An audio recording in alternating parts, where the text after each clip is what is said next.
투자는 건강하게, 맘 편하게, 오래. 안녕하세요. 캐빈베스만 허정우입니다. 오늘은 오랜만에 밸류에이션, 기업 가치 평가에 대한 말씀 좀 드려보려고 해요. 하지만 너무 어렵지는 않고 여러분들이 익히 하시는 PER, 퍼에 대한 말씀을 좀 드려보려고 하는데요. 오늘의 결론부터 미리 말씀을 드려보면 저퍼주 사지 마세요 라는 결론을 제가 드릴 거예요. 자, 화면으로 한번 와보실까요? 우리 한간에 이런 말이 있어요. 고퍼주는 고평가가 되어 있고 저퍼주는 저평가가 되어 있다, 이런 말이 있는데, 그래서 처음에 시장에서 입문하시는 주리님분들께서 하시는 작업이 뭐냐면, 그리고 제가 이걸 왜 아냐면 저도 처음에 공부를 시작할 때 이렇게 접근을 했어요. 그냥 무작정 네이버 증권에 들어가거나 FN 가이드에 들어가서 기업마다 검색을 해보면서 퍼가 낮은 애들부터 이렇게 쭉 봤어요. 그래서 저는 한번 어떻게 했었던 적도 있냐면, 제가 그냥 원하는 관심 있는 섹터에서 퍼가 낮은 기업만 그냥 자동적으로 사봤던 계좌도 있어요. 그 계좌 수익률이 정말 처참했거든요. 그래서 아마 이런 비슷한 경험을 많은 주린이 분들께서 하시는 걸로 알아요. 수강생 분들도 이런 것 때문에 많이 스트레스를 받으시면서 저를 찾아오시기도 하고요. 그래서 이 퍼가 가지고 있는 함정이란 게 있습니다. 그래서 이 함정을 제대로 모르시면요, 저퍼주가 저평가라는 논리, 아주 그런 단순한 논리만 가지고 접근하셨다가 크게 손실을 안고 시장에서 퇴출되시는 그런 실수를 범하실 수가 있기 때문에 그 부분에 대한 좀 교정을 드리도록 하겠습니다. 제가 이제 한국 거래소 정보 데이터 시스템에 들어가서 이제 업종별 시세 이런 걸 본 건데요. 가장 최근에 제가 이제 스크린샷을 찍은 거예요. 여기 이제 날짜로는 아마 1월 초순 정도 되는 걸로 아는데, 한번 볼까요? 코스피 기준으로 보시면요. 최근에 이제 주가에 비해서 2023년 기업들의 실적이 좀 많이 떨어지다 보니까 역사적 퍼에 비해서 높게 잡히기는 했어요. 코스피 기업들의 평균 퍼가 한 18.8배, 그러니까 19배 정도 된답니다. 가장 최근에 12개월 순이익 기준으로 했을 때. 퍼가 문제는 조금 이따가 바로 말씀드릴게요. 근데요, 업종별로 지금 나와 있는데 코스피 200에 포함된 건설주들의 평균 퍼가 9배 정도밖에 안 된답니다. 그리고 금융주들은요 4.8배밖에 안 돼요. 5배가 안 됩니다. 근데 헬스케어에 있는 기업들은 막 96배, 100배 가까이 나와요. 그래서 퍼를 가지고 처음에 입문을 하셨다가 조금씩 시장에 대해서 익숙해지시면서 딥다이브 하시는 분들이 갖게 되는 의문점이, 아니 코스피 평균 퍼면 코스피 평균 퍼라는 거 내가 이해하겠는데 그 안에서 업종별로 퍼가 너무 다르면 이거 내가 어떻게 써야 됩니까? 이런 질문들이 드실 수밖에 없어요. 그래서 제가 23년도 말 24년도 초 기준으로 퍼가 높은 대표적인 기업들, 퍼가 낮은 대표적인 기업들 몇 개를 좀 추려와 봤어요. 참고로 이 기업들에 대해서 제가 뭐 절대 매수나 매도 추천을 드리는 건 아니니까 그냥 강의 자료로 보여드리는 거니까 참고해 주시고요. 23년도를 뜨겁게 달궜던 그런 기업들이죠. 뭐 한미반도체, 이오테크닉스, 이 두 회사는 이제 반도체 장비 회사고, 에코프로비엠 같은 경우는 너무나 유명한 2차전지 양극재 회사고요. 셀트리온, 여러분들 모두 아시는 바이오 가장 유명한 1대장 기업이고, 밑에 신한지주 같은 경우는 신한은행이에요, 그냥. 그리고 현대건설, 삼성증권 이렇게 있어요. 그럼 위에 4개 기업 같은 경우는요, 퍼가 뭐 굉장히 높습니다. 뭐 62배, 25배, 여기 뭐 130배, 58배 이렇게 나와 있고요. 밑에 3개 있는 기업들은 어때요? 4배, 9배, 7배 이렇게밖에 안 나오잖아요. 자, 이게 왜 그러느냐에 대해서 저희가 한번 이야기를 나눠보겠습니다. 자, 퍼는요, 공식으로 정리해드리면 이런 거예요. 당기순이익분의 시가총액입니다. 네, 기업이 1년에 창출하는 순이익은 주주들한테 돌아가는 순부가가치예요. 그 부가가치에 비해서 주주들한테 몇 배 정도의 평가를 이 기업이 받고 있느냐라는 거예요. 그래서 시장에서 말하는 고퍼주가 고평가라는 얘기는 그만큼 똑같은 순이익을 내는 다른 기업들에 비해서 시가총액이 높다니까, 실적에 의해서 평가가 높아? 그러면은 얘 혼자 높게 평가받을 그런 이유는 없지 않나? 이렇게 본다는 거죠. 그럼 반대로 저퍼주 같은 경우에는 이익이 많이 났는데도 불구하고 시가총액이 그렇게 크지 않다니까 그걸 가지고 저평가의 근거로 활용을 하는 건데, 한번 살펴볼까요? 어떤 기업의 퍼가 굉장히 높다라고 해봅시다. 굉장히 높은데 그래서 시장에 아주 단순하게 받아들이면 이런 거죠. 얘는 퍼가 높기 때문에 앞으로 시가총액이 낮아지면서 시장의 평균퍼를 맞춰줄 거야 라고 기대를 하는 거고요. 어떤 저퍼주 같은 경우에는 지금은 퍼가 낮은데 이게 저평가이기 때문에 시가총액이 올라가면서, 즉 주가가 상승하면서 퍼를 맞춰줄 거야, 이렇게 기대를 하는 건데, 제가 그렇게 일방적으로 주장하시는 분들한테 항상 드린 대답이 뭐냐면, 이렇게 될 거라고 누가 어떻게 장담을 하죠? 라는 대답이에요.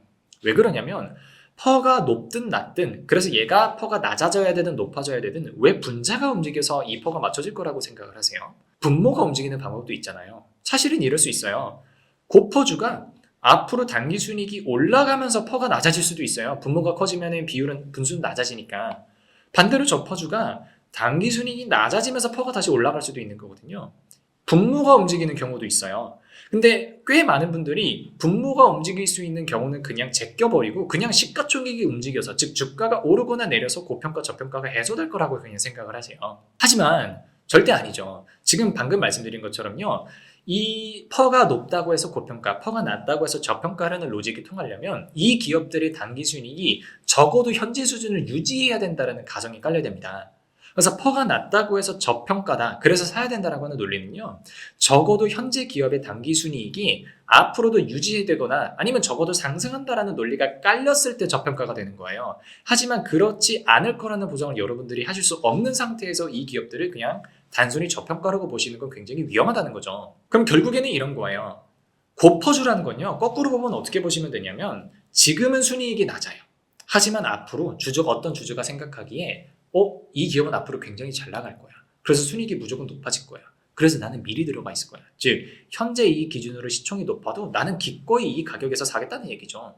그럼 이 기업은 저평가가 아닌 거예요. 반대로 퍼가 낮은 기업이 어떤 주주가 보기에 이 기업이 지금은 순이익이 높은데 산업도 사양산업이고 그 산업 안에서 그렇게 비즈니스 모델도 좋지 못하고 시장 점유율도 낮고 경쟁력이 없다. 그래서 현재 수준의 순이익을 앞으로 유지 못하고 점차 쇠퇴할 것이다. 그럼 그걸 반영해서 오히려 더 안 사버릴 수도 있는 거잖아요.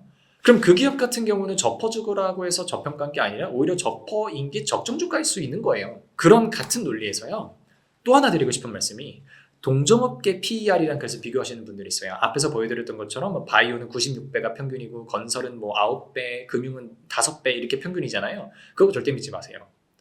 자, 바이오 퍼백이라고 하는 말이 있어요. 거의 이게 은어처럼 쓰이는 건데, 바이오 기업들의 퍼가 100배여야 된다는 거를 도대체 누가 언제 정해줬나요? 그리고 반대로 그럼 금융주들 같은 경우는 도대체 얼마나 재미가 없으면 금융주가 퍼가 5배 미만이어야 한다라는 거는 누가 정해줬어요? 그런 거 누가 정해준 게 아니거든요. 그냥 그저 시장이 그렇게 형성이 된 것뿐이에요. 그래서 바이오 기업 같은 경우 말씀드리면 왜 퍼 100배가, 물론 저는 투자하지는 않지만 한편으로는 왜 그게 정당화 될 수도 있냐면요, 이 친구들은요, 성공하는 순간 기업이 50배, 100배, 150배, 200배 날아가 버려요. 순이익이 앞으로. 그 하나 성공하기 위해서 그 낮은 확률을 뚫고 성공하는 꿈을 가지고 움직이는 게 바이오 기업들이거든요. 그러니까 이 친구들은 지금 이익이 하나도 안 나도 이 기업이 임상을 하고 있는 그 파이프라인이 언젠가 성공을 해준다면 이익이 폭발할 것이기 때문에 그거를 감안하면 그러니까 퍼 100배를 줘도 괜찮다는 얘기죠. 반대로 금융주들은 어때요? 이익이 꾸준하게 나기는 합니다. 하지만요, ROE가 그렇게 높지 않아요. 기업 자체 성장률이 그렇게 높지 않다는 얘기죠. 그리고 우리나라 금융주들은 많이 아실 거예요. 정부의 입김으로부터 그렇게 자유롭지 못합니다. 금융주는요, 보험, 증권, 은행 따지지 않고 다 규제 산업이에요. 규제 영향을 굉장히 많이 받아요. 네, 그리고 그런 이 금융산업 자체가 아직까지 한국 사람들한테 그렇게 이미지가 좋지 않은 것도 사실이고요. 돈으로 돈을 번다라고 하는 게 한국에서는 그렇게 긍정적으로 봐주시지는 않잖아요. 그러다 보니까 이런 수많은 불확실성, 규제에 대한 위험성, 사람들에 대한 이미지, 이런 것들이 다 디메리트로 작용을 하는 거죠. 그러니까 사람들이 이 금융주들에 대해서는 크게 주가상의 기대를 할 수가 없는 거예요. 그러니까 이익이 많이 나도 그거에 대해서 평가를 높게 못 주는 거죠. 그러니까 퍼 5 미만이 한편으로는 또 정당화될 수도 있다는 얘기죠. 참고로 제가 정당화된다는 얘기가 아니고 그런 시선이 충분히 있을 수 있다는 말씀을 지금 드리는 거예요. 그래서 동종업계 PER만 가지고 여러분들이 움직이시는 것은 굉장히 위험할 수가 있다, 이렇게 말씀을 드리고요. 한번 정리를 드려보면요, 이 페이지에서 지금 제가 써드리는 것처럼 PER은요, 굉장히 여러 가지 변수들의 집합이에요. 성장성, 재무구조가 얼마나 안정적이냐, 수익성은 얼마나 괜찮냐, 주주들이 굉장히 주관적으로 이 기업에 대해서 어떤 꿈과 희망과 비전을 부여하고 있느냐, 시황은 어떠냐, 업황은 어떠냐, 이런 수많은 변수들이 합쳐져서 주주들의 컨센서스를 이끌어낸 어떤 결과일 뿐이지, 그 자체만으로 퍼가 높다고 해서 기업이 고평가, 낮다고 해서 저평가, 이렇게 보기에는 좀 위험하다는 게 있는 거죠. 오히려 퍼가 적절한 수준보다 조금 높은데도 불구하고 기업이 충분히 그거보다 미래 성장성이 높다라고 한다면 그 기업은 표면적인 퍼는 높아도 저평가일 수도 있다는 가능성, 반대로 표면적으로 퍼가 낮아도 오히려 그게 적정평가 구간이거나 저평가일 수도 있다는 점, 주린이 분들께서 절대 잊지 마셔야 되는 주식 투자 입문에서의 쉽게 빠질 수 있는, 그래서 꼭 고쳐가셔야 되는 함정 중에 함정입니다.